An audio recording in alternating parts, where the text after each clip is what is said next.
ನಾಡಿನಾದ್ಯಂತ ಗೃಹ ಆರೋಗ್ಯ ಮನೆ ಬಾಗಿಲಲ್ಲಿಗೆ ವಿವಿಧ ಆರೋಗ್ಯ ಸಮಸ್ಯೆಗಳನ್ನು ಪತ್ತೆ ಮಾಡಿ ಔಷಧ ವಿತರಿಸುವ ಗೃಹ ಆರೋಗ್ಯ ಯೋಜನೆಯನ್ನು ಫೆಬ್ರವರಿಯಿಂದ ರಾಜ್ಯದಾದ್ಯಂತ ವಿಸ್ತರಿಸೋಕೆ ಆರೋಗ್ಯ ಇಲಾಖೆ ನಿರ್ಧರಿಸಿದೆ ಅನ್ನೋದು ಗೊತ್ತಾಗ್ತಾ ಇದೆ. ಇದಕ್ಕಾಗಿ ವೈದ್ಯಕೀಯ ಸಿಬ್ಬಂದಿಗೆ ಅಗತ್ಯ ತರಬೇತಿಯನ್ನು ಒದಗಿಸಿ ಔಷಧಗಳ ಕಿಟ್ಗಳನ್ನು ದಾಸ್ತಾನು ಮಾಡಿಕೊಂಡಿದೆ. ಈ ಯೋಜನೆಗೆ 2024ರ ಅಕ್ಟೋಬರ್ನಲ್ಲಿ ಚಾಲನೆ ನೀಡಿ ಪ್ರಾಯೋಗಿಕವಾಗಿ ಕೋಲಾರದಲ್ಲಿ ಪ್ರಾರಂಭಿಸಲಾಗಿತ್ತು. ಸಮುದಾಯ ಆರೋಗ್ಯಾಧಿಕಾರಿಗಳು, ಪ್ರಾಥಮಿಕ ಸುರಕ್ಷಣಾಧಿಕಾರಿಗಳು ಹಾಗೂ ಆಶಾ ಕಾರ್ಯಕರ್ತರನ್ನು ಒಳಗೊಂಡ ತಂಡಗಳಿಗೆ ಅಗತ್ಯ ತರಬೇತಿಯನ್ನು ಒದಗಿಸಲಾಗಿದೆ. ವೈದ್ಯರನ್ನು ಒಳಗೊಂಡಂತ ತಂಡವು ಮೊದಲು ಗ್ರಾಮೀಣ ಪ್ರದೇಶದ ಮನೆಗಳಿಗೆ ಭೇಟಿಯನ್ನು ನೀಡಿ ತಪಾಸಣೆ ನಡೆಸಲಿದೆ. ಬಳಿಕ ನಗರದ ಮನೆಗಳಲ್ಲಿ ತಪಾಸಣೆ ನಡೆಸಲಿದೆ. ಯೋಜನೆಯಡಿ ಪ್ರತಿ ಮನೆಗೂ ತೆರಳಿ 30 ವರ್ಷ ಮೇಲ್ಪಟ್ಟ ಎಲ್ಲರಿಗೂ ತಪಾಸಣೆ ಮಾಡಲಾಗುತ್ತೆ. ಮಧುಮೇಹ ಮತ್ತು ಅಧಿಕ ರಕ್ತದೊತ್ತಡ ಸಮಸ್ಯೆ ಎದುರಿಸುತ್ತಿರುವವರಿಗೆ 1 ತಿಂಗಳಿಗೆ ಸಾಕಷ್ಟು ಮಾತ್ರೆಗಳನ್ನು ನೀಡಲಾಗುತ್ತೆ. ಬಿಪಿ ಮತ್ತು ಶುಗರ್ ಇಂದ ಏನಾದರೂ ಬಳಲ್ತಾ ಇದ್ರೆ ಚೆಕ್ ಮಾಡಿ ಇವ್ರಿಗೆ ಬಿಪಿ ಇದೆಯಾ, ಶುಗರ್ ಇದೆಯಾ ಅದೆಲ್ಲವನ್ನ ತಿಳಿದು 1 ತಿಂಗಳಿಗೆ ಸಾಕಾಗುವಷ್ಟು ಮಾತ್ರೆಯನ್ನು ಕೊಡುವಂಥದ್ದು.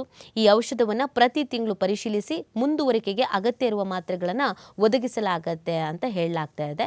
ಪ್ರಮುಖವಾಗಿ ಮಂಗಳವಾರ, ಬುಧವಾರ, ಶುಕ್ರವಾರ ಮತ್ತು ಶನಿವಾರ ಈ ತಪಾಸಣೆ ನಡೆಯಲಿದ್ದು ದಿನಕ್ಕೆ ತಲಾ 15 ಮನೆಗಳಿಗೆ ತಂಡಗಳು ಭೇಟಿ ನೀಡಿ ತಪಾಸಣೆ ಕಾರ್ಯವನ್ನು ನಡೆಸಲಿದೆ. ಇನ್ನು ಚಿಕಿತ್ಸೆಗೂ ಕೂಡ ವ್ಯವಸ್ಥೆಯನ್ನು ಮಾಡಲಾಗಿದೆ. ಗೃಹ ಆರೋಗ್ಯ ಯೋಜನೆಯಡಿ ಅಗತ್ಯ ಇದ್ದವರಿಗೆ ಹೆಚ್ಚಿನ ಚಿಕಿತ್ಸೆಯನ್ನು ಒದಗಿಸಲಾಗುತ್ತೆ. ಪ್ರಾಥಮಿಕ ಆರೋಗ್ಯ ಕೇಂದ್ರದ ವೈದ್ಯಾಧಿಕಾರಿಗಳು ಶಂಕಿತ ಪ್ರಕರಣಗಳನ್ನು ದೃಢಪಡಿಸಿ ಹೆಚ್ಚಿನ ಚಿಕಿತ್ಸೆಗೆ ಶಿಫಾರಸನ್ನು ಮಾಡ್ತಾರೆ. ಅದರಲ್ಲೂ ಪ್ರಮುಖವಾಗಿ ಬಾಯಿ ಕ್ಯಾನ್ಸರು, ಗರ್ಭಕಂಠ ಕ್ಯಾನ್ಸರು, ಸ್ತನ ಕ್ಯಾನ್ಸರ್ಗೂ ಸಂಬಂಧಪಟ್ಟಂತೆಯೂ ಕೂಡ ತಪಾಸಣೆಯನ್ನು ನಡೆಸಿ ದೃಢ ಪ್ರಕರಣಗಳನ್ನು ಜಿಲ್ಲಾ ಮಟ್ಟದ ಆಸ್ಪತ್ರೆಗಳಿಗೆ ಶಿಫಾರಸು ಮಾಡಲಾಗುತ್ತೆ. ಇದೊಂದು ಉತ್ತಮವಾದಂಥ ಯೋಜನೆ. ತುಂಬ ಜನ ನೆಗ್ಲೆಕ್ಟ್ ಮಾಡ್ತಾ ಇರ್ತಾರೆ.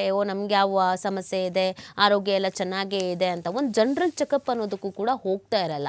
ಸೊ ಇತ್ತೀಚಿನ ದಿನಗಳಲ್ಲಿ ನಾವು ಯೂತ್ಸಲ್ಲೇ ನಾವು ನೋಡ್ತಾ ಇರ್ತೀವಿ, ಬಿ ಪಿ ಆಗಿರ್ಬೋದು ಅಥವಾ ಶುಗರ್ ಆಗಿರ್ಬೋದು, ಈ ಥರ ಸಮಸ್ಯೆಗಳು ಹೆಚ್ಚಾಗಿರುತ್ತೆ. ಮತ್ತು ಫೀಮೇಲ್ಸಲ್ಲಿ ನಾವು ನೋಡೋದಾದರೆ ಇತ್ತೀಚೆಗೆ ಈ ಕ್ಯಾನ್ಸರ್ ಅನ್ನುವಂಥ ಸಮಸ್ಯೆ ಕೂಡ ಹೆಚ್ಚಾಗ್ತಾ ಇರುತ್ತೆ. ಎಷ್ಟೇ ಜಾಗೃತಿ, ಎಷ್ಟೇ ಅರಿವು ಮೂಡಿಸಿದ್ರು ಕೂಡ ಅದ್ರ ಬಗ್ಗೆ ಹೆಚ್ಚಿನ ಗಮನ ಹರಿಸ್ತಾ ಇರೋದಿಲ್ಲ. ಅಂಥದ್ರಲ್ಲಿ ಈ ಯೋಜನೆ ಇದೆಯಲ್ಲ, ಪ್ರತಿ ಮನೆಗೂ ಹೋಗಿ 30 ವರ್ಷ ಮೇಲ್ಪಟ್ಟವರ ಹೆಲ್ತ್ ಚೆಕಪ್ ಮಾಡೋದು. ಅವರ ಆರೋಗ್ಯ ಯಾವ ರೀತಿ ಆಗಿದೆ, ವೆಯ್ಟ್ ಎಷ್ಟಿದೆ, ಅವರ ಬಿ ಪಿ ಎಷ್ಟಿದೆ, ಶುಗರ್ ಎಷ್ಟಿದೆ, ಯಾವುದಾದ್ರೂ ಸಮಸ್ಯೆ ಕಾಡ್ತಾ ಇದೆ ಅಂತಂದರೆ ಅವರಿಗೆ ಅಲ್ಲಿಗೆ ಟ್ಯಾಬ್ಲೆಟನ್ನು ಕೊಡುವಂಥ ಕೆಲಸವನ್ನು ಕೂಡ ಮಾಡಲಾಗತ್ತೆ. ಪ್ರತಿ ದಿನವೂ ಪ್ರಮುಖವಾಗಿ ಒಂದು 15 ಮನೆಗಳನ್ನು ಕವರ್ ಮಾಡಲೇಬೇಕು ಅನ್ನುವಂಥ ಸೂಚನೆಯನ್ನು ನೀಡಲಾಗಿದೆ ಅನ್ನೋದು ಗೊತ್ತಾಗ್ತಾ ಇದೆ. ಅದಕ್ಕೆ ಅಂತಲೇ ಈಗ ತರಬೇತಿಯನ್ನು ಕೂಡ ನೀಡಲಾಗಿದೆ. ಇನ್ನೇನು ಫೆಬ್ರವರಿಯಿಂದ ಪ್ರಾರಂಭ ಆಗುತ್ತೆ. ಇದರ ಲಾಭವನ್ನು ಜನ ಪಡ್ಕೊಳ್ಬೋದು. ಕೆಲವು ಮನೆಯಲ್ಲಿ ವಯಸ್ಸಾದವರು ಇರ್ತಾರೆ, ಅವರಿಗೆ ಸರಿಯಾದಂಥ ಸಮಯಕ್ಕೆ ಆಸ್ಪತ್ರೆಗೆ ಹೋಗೋದಕ್ಕೆ ಸಾಧ್ಯ ಆಗ್ತಾ ಇರೋದಿಲ್ಲ ಅಥವಾ ಏನೋ ವ್ಯವಸ್ಥೆಗಳಿರಲ್ಲ. ಈ ಸಿಟಿ ಭಾಗದಲ್ಲಿ ಬಿಡಿ, ಹಳ್ಳಿ ಭಾಗದಲ್ಲೆಲ್ಲ ಈ ಥರದೊಂದು ಪ್ರಯೋಗ ಅಥವಾ ಈ ಥರದ ಯೋಜನೆಗಳು ಬಹಳಷ್ಟು ಅನುಕೂಲಕರ ಆಗಿರುತ್ತೆ. ಈ ಯೋಜನೆ ಆದಷ್ಟು ಬೇಗ ಜಾರಿಗೆ ಬರಲಿ ಅನ್ನುವಂಥದ್ದು ಕೂಡ ಜನರ ಆಶಯ ಆಗಿದೆ. ನೋಡಿ, ಮಂಗಳವಾರ, ಬುಧವಾರ, ಶುಕ್ರವಾರ ಮತ್ತು ಶನಿವಾರ ಈ ತಪಾಸಣೆ ಮಾಡಲಾಗತ್ತೆ.